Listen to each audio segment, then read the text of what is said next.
신문이나 이런 걸 보면 금리 이야기도 네. 많고 심리 이야기도 많은 것 같아요. 네. 네, 어떻게 생각하십니까? 참 많은 얘기를 듣죠. 네. 상승 우리 쪽 부동산 쪽에서는 금리가 네, 부동산 시장에 별 영향이 없다. 네, 이렇게 얘기하고요. 네, 저쪽 이제 원조 경제 쪽 예, 예, 이쪽 예. 원조 경제 쪽을 얘기하시는 분들 입장에서는 금리가 결국 과도한 수준으로 올라가게 되면 견딜 수 없기 때문에 무너지는 거다. 네, 뭐 집값이 떨어지는 건 당연하지 않냐, 상식적으로 인과관계 맞지 않냐 이렇게 얘기를 하고 네. 있거든요. 둘 다 놓치는 게 있어요.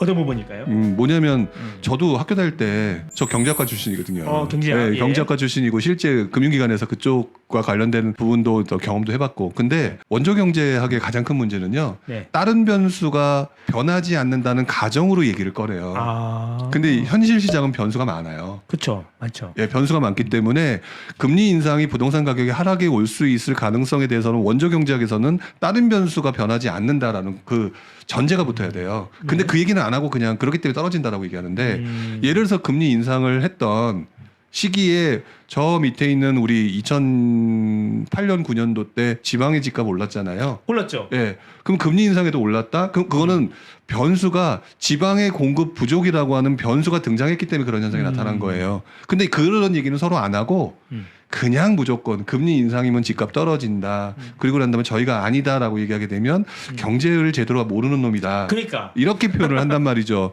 그러니까 제가 그래서 지금 서두에 저 경제학과 출신이에요라고 얘기한 예. 이유가 네. 거기에 있는 게 네, 금리가 인상되게 되면 네, 집값이 떨어질 가능성은 분명히 높아요. 네, 예, 높은데 그 전제가 그만큼 과도하게 올랐을 때 구매력이 떨어져 있는 경우에 그럴 수 있다라는 거죠. 근데 거기다가 또 다른 변수가 등장하잖아요.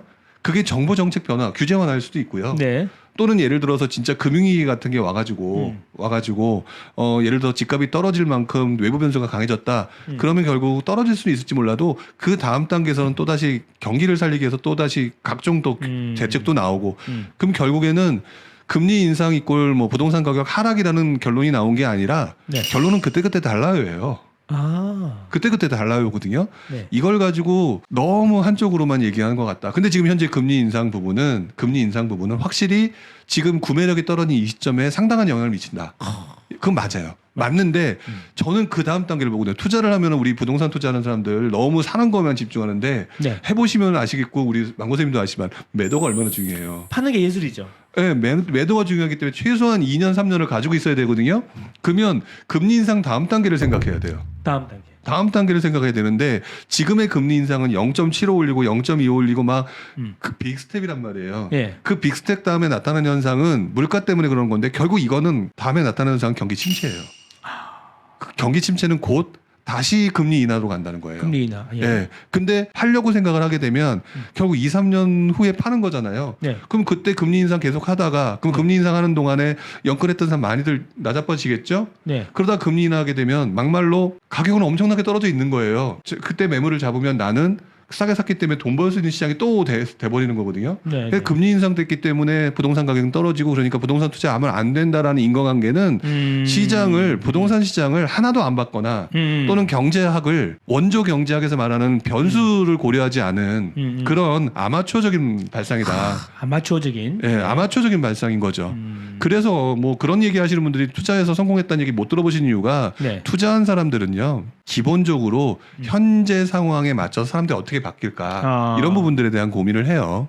그게 그런 이야기네요. 금리 상승은 집값 하락이고 금리 하락은 집값 상승이다. 네. 예, 그런 이야기는 안 맞다. 잘. 무조건 안 맞다. 단순해 보긴 단순한 거다. 네. 근데 그거를 가지고 네. 왈가왈부하는 사람들의 말을 너무 쫓지 말고 네네. 조금 나름대로 현장에 계신 분들 우리 전문가분들 있잖아요. 네. 그분 쫓아다니면서 직접 경험해봐라. 이게 제일 심플한 거예요. 제가 지금 이런 오늘 얘기가 생각보다 굉장히 좀 어려운 얘기일 거예요. 네. 특히 이제 경제학 모르시는 분들 뭔 얘기야? 네네. 이렇게 얘기를 하실 텐데 모르면 현장에 답이 있는 거거든요. 그렇기 때문에 너무 그쪽 말에 대해서 모르는데도 그쪽 말 들으니까 불안한 거잖아요. 그렇죠. 모르면 끝까지 모르세요. 차라리 네, 알겠습니다. 어정쩡하게 아는 게 병이에요. 그러니까. 차라리 모르려면 모르는 게 낫고요. 네. 저는 그래서 금리 인상이 어쩌고 저쩌고 이런 거에 너무 휩쓸리지 마라. 금리 인상에도 오르는 적도 있었고 떨어진 적도 있었고 맞아요. 중요한 거는 최대한 이 상황에서 싸게 살 수 있는 게 뭐냐. 이거에 대한 고민을 더 많이 해라. 앞으로 그러면 금리가 이제 침체가 오면 떨어지면 사는 게 좋은데 네. 사실 이렇게 사람이 떨어지면 사야지 이러시는 분들 많은데 그거 안 되잖아요. 제가 맨날 얘기하는 게 그 소리거든요. 지금 뭐 지금은 파셔야 되고 떨어지면 사시라. 웃기지 말라고 하세요.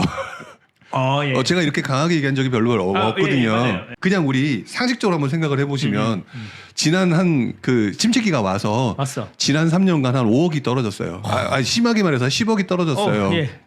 와 이건 말도 안 되는 상황이다. 네. 3년 동안 10억이 떨어졌어라고 하면 네네. 지금 우리는 지금 와서 쌀 때 네. 사면 되잖아 네. 라고 얘기하는데 10억이 떨어졌는데 앞으로 더 떨어지면 어떻게 라고 하는 심리가 더 강해지거든요. 그렇죠. 어떻게 사요? 못 사요. 떨어질 때는 더 떨어질 것 같고 오를 때는 더 오를 것 같고 그래서 오를 때 뒤늦게 달려들게 된다. 이런 네, 말씀. 그래서 일단 사고 난 다음에 음. 경험하는 게 맞아요. 저는. 상관. 그게 재수가 없어서 제일 고점에 샀다. 제일 고점에 샀다. 그럼 떨어지면 되게 스트레스 받잖아요. 네. 그러면은 그분들 그냥 아유 내 팔자가 이러지 않아요. 도대체 왜 그랬지 고민할 거 아니에요. 그렇죠. 그렇게 해서 기억하는 거는 진짜 공부가 되는 거고 그거 계속 몇 년 반복해 보세요. 그리고 물론 이제 근데 가능하면 그렇게 하지 말아야죠. 네. 그러니까 계속해서 부동산 시장을 보고 관찰하고 사람들이 어떻게 하느냐, 나는 어떻게 하면 싸게 사느냐. 뭐 그 과정에서 제가 자주 얘기하는 게 침체장 때는 싸게 사는 방법이 유행하기 때문에 경매라는 것들이 또 유행하게 된다.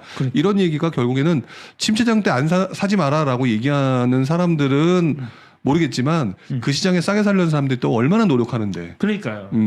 그런 부분을 생각하면 아무 때나도 살려고 애를 쓰셔야죠. 싸게 살려고.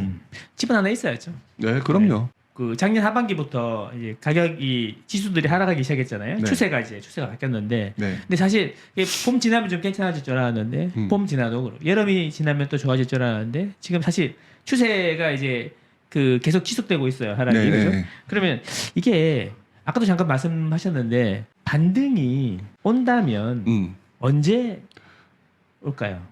사실 그거를 맞출 수 있으면 신이라고 생각을 하는데 네. 이렇게 얘기하게 되면 뭐야 또 이렇게 생각하실 거예요. 네. 저는 제 경험을 말씀을 드릴게요. 네. 그 얘기는요. 반등이라는 얘기가 아마 아파트 시장을 얘기하실 아파트 거잖아요. 시장, 그렇죠. 아파트 시장을 얘기하시는 거고 자기가 원래 투자했던 방법을 그대로 활용하기 위해서 얘기하시는 걸 거예요. 저는 그때 상품 바꾸라고 말씀드리고 싶어요. 상품을 바꿔라. 상품을 바꿔라. 예. 왜 그러냐면 자꾸 지금 반등을 얘기한다는 건요. 나는 안 바꾸고 시장을 바꾸려고 하거든요. 시장을 바꾸려고. 그러니까 그러니까 지금 떨어지는 구간에서 반등이 언제 나오냐, 시장이 언제 바뀌냐 이거를 얘기하는 건데. 그러네요. 예, 근데 제가 해보니까 시장이 내 맘대로 바뀌는 시장이면 저 지금 삼성그룹보다 더 많은 부자가 되어 있겠죠. 그렇죠. 예, 근데 그거는 현실적으로 불가능한 거고. 네. 근데 제가 그때 깨달았던 게 그리고 난 다음에 저 계속 관찰했었거든요. 네. 관찰하면서 느꼈던 게 이것 봐라. 왜 아파트 시장이 갑자기 이렇게 빌라와 오피스텔 시장으로 바뀌었지라고 생각한 게 2010년이었어요. 2010년. 네. 예. 근데 생각을 해보니까 그때 저는 이제 관심 없었거든요. 네. 빌라나 아파트, 그러니까 맨날 아파트만 하다가 네. 빌라나 오피스텔 관심 없었는데 도대체 왜 이렇게 됐지? 보니까 집값은 떨어지고 아파트에서는 영양가가 없고 그 다음에 정부는 규제가 뭐 이제 완화해 준다고 하고 그렇기는 한데 심리는 좀 위축됐고 그런데 월세나 전세 가격은 올라가고 그 방법을 이용해서 투자할 수 있는 게 뭔가 그랬더니 그때 집값이 그때 또 이제 빌라 같은 경우는 뉴타운이 유행했잖아요. 뉴타운이란 테마를 맞아요. 타고 거기다가 전세 가격이 올라가니까 전세 끼고 네. 즉 시장을 활용한 거예요. 그러니까 지금 반등이라고 하는 거를 물어보시는 분들은 저는 당연하다고는 보는데 그때 제가 깨달았던 거는 반등을 기다리지 말고 이 변화되는 상황에 맞는 상품은 뭘까? 이거를 고민하는 게 더 맞는 것 같아요. 제가 뼈저리게 느꼈던 게 두 번이거든요. 그게 바로 이제 지금 말씀드렸던 게 두 번째 정도 되는데 첫 번째는 제가 부동산 투자하면서 네. 분양권 투자에 꽂혔었어요. 분양권. 99년도에. 99년. 분양권 그때 분양권 시장이었거든요. 네. 근데 2002년 후반부부터 분양권 투자가 이상하게 안 되는 거예요. 잘 안 되는 거예요. 그때는 네. 지방까지 그 활성화되기보다는 이제 서울 수도권이 움직였을 때였는데 네. 분양권이 막 활성화돼서 분양권 돈 좀 벌었다가 그랬는데 이제 억지로 내가 아는 게 분양권밖에 없으니까 아는 상품이 분양권밖에 없었던 거죠. 네네. 그렇게 했단 말이죠. 근데 시장은 이미 분양권 시장을 떠나고 있었어요. 왜냐하면 분양권 전매 금지니까. 그러면 그 다음에 움직이는 시장이 상품이 바뀐 건데 네. 일반 아파트, 강남 재건축, 그러니까. 예, 그렇게 바뀌었던 건데 저는 계속 분양권만 붙들고 있었던 거예요. 지금 아마 반등 얘기하시는 분들이 아마 내가 그동안 투자해서 돈 벌었거나 아니면 그동안 유행하는 투자 방법을 붙들고 있을 거예요.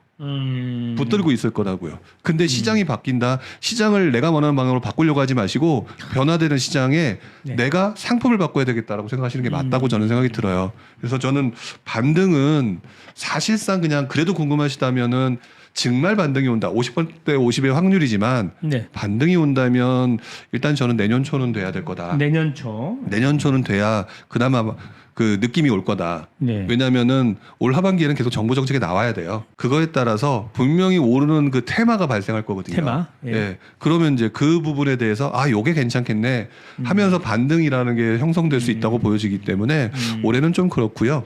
그리고 여러분들 모르는 사이에 분명히 상품이 바뀔 거다. 우리 잘 생각해 보시게 되면 우리도 이번 시장에도 그랬잖아요. 처음에 분양권, 그러니까 처음에 전세갭 투자, 그다음에 분양권, 그러다 강남 재건축, 예.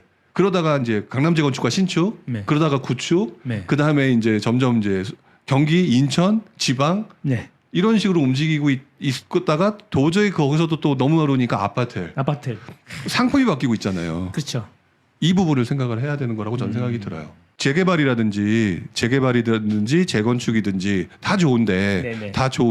네. 가끔 가다 보면은 재개발 중에서도 얼마나 다양해요. 요즘 같은 경우 너무 많잖아요. 너무 많아. 정신 없잖아요. 뭐 네네. 재개발도 많이 얘기를 하시지만 지금은 우리 민간 재개발, 공공 재개발 거기에 지금 흡입이 됐지만 도심복합 사업, 그다음에 네. 여기다 신통기획, 모아주택 네네 맞습니다. 상품이 확장되고 있잖아요. 네네 맞습니다. 상품이 확장되고 있고 일반 아파트 같은 경우도 그렇고 그러다가 하다 안 되니까 이제 공시지가 1억 미만 빌라까지도 생겨나고 그러니까 되게 다양하게 바뀌고 있는데 혹시 여러분들은 하나에만 지금 얽매여 있는 게 아니냐 이 부분을 스스로 조금 생각해 보시는 게 맞지 않을까요? 시장이 나를 맞추기보다 내가 시장에 맞춰라. 내가 맞추는 게 맞죠. 그렇죠. 그게 맞죠. 네, 알겠습니다. 270만 호 공급 계획이 있었어요, 그죠? 네, 네. 그 우리 직원이 물어보더라고요. 네. 선생님 친구들이 전화가 왔어요. 자기가 다주택자니까 270만 원 공급한다 그러니까 너 네. 이제 큰일 났다. 네, 뭐 이런 이야기를 들었다고 하더라고요. 네. 270만 원 공급 계획이 이게 실현 가능할까요? 그리고 시장에 영향을 줄까요? 그냥 결론부터